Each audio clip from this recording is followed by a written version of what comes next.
Anthony suspense novel, A Serpent's Tooth. The homes on this block of West Philadelphia were grander than in the blocks he had just passed through. Semi-detached and singles with brick staircases leading to pillared porches, decorative mullions visible in curving second-floor windows, third and even fourth floors extended with elaborately decorated dormers. Most of the houses were dark and only a few of the streetlights worked. The few pools of lights they cast showed the sidewalks to be cracked, slabs heaved up by the roots of the trees whose branches arched across the street. Although there were a few cars along the one side of the street where parking was allowed, he could see no people. Maybe they were relaxing in air-conditioned coolness.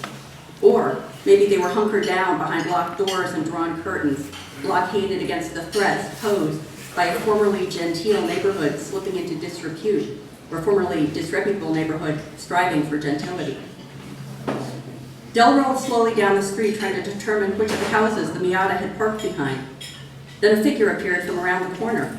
Even in the darkness, he recognized it as the Miata's driver, her shape and movements as she hurried in his direction familiar.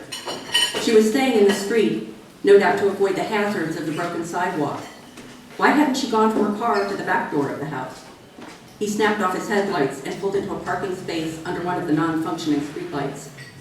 The woman paused, looking toward the escape. One hand drifted protectively to the bulge under her maternity dress.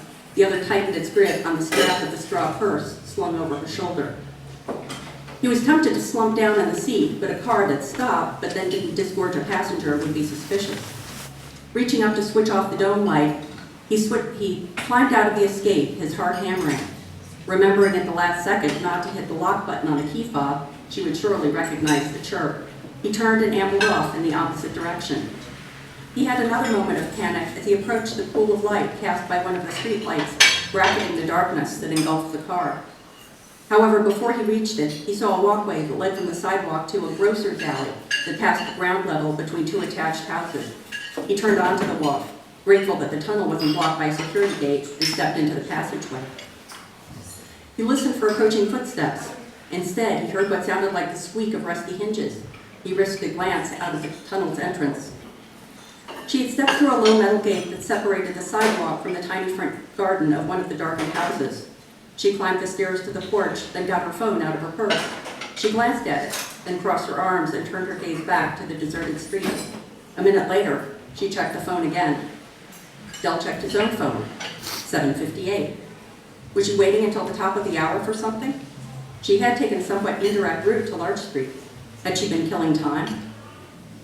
Sure enough, just as Del's phone showed 8 o'clock, she dropped her phone back into her purse and knocked lightly on the door. After a few moments, a dim light illuminated a row of small panes at the top of the door. The light brightened, and then the door opened. Inside stood a small, tall, bearded man carrying what looked like an oil lamp. He wore oddly old-fashioned clothing, a frock coat, an ascot, a vest stretched over an ample belly. He dipped his head to the woman, then stepped back to allow her to enter.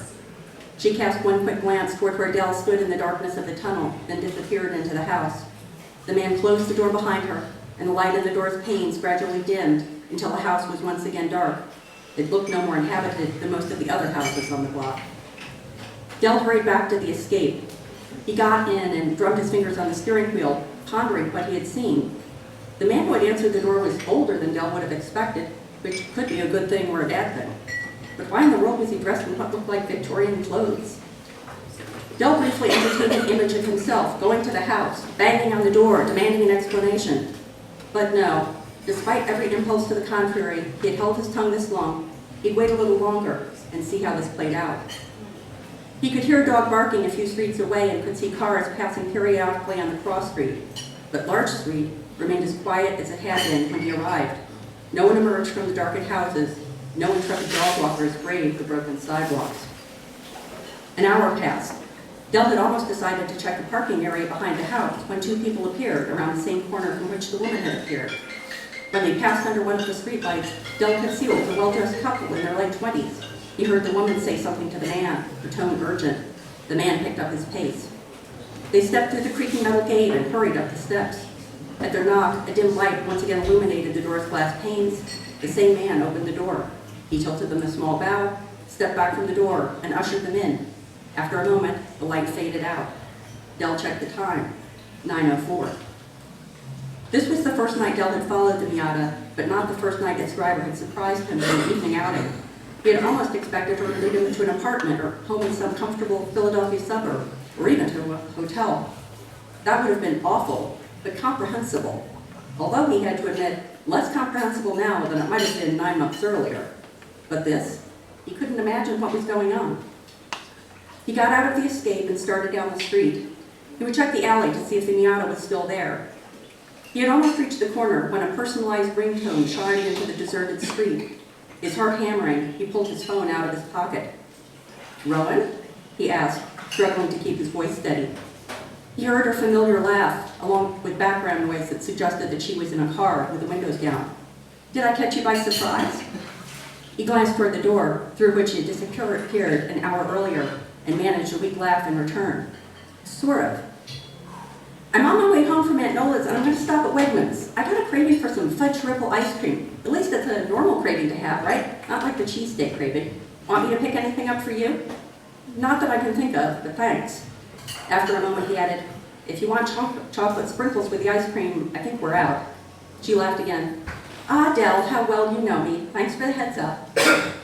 They ended the call, and Del returned to the car. He unlocked it with a key fob. He didn't need to worry any longer about his wife recognizing the chirp. It took him 2 tries to get the key into the ignition. As he rolled past number 46, he took a last look at the darkened windows. How well he knew her? Obviously, not well enough.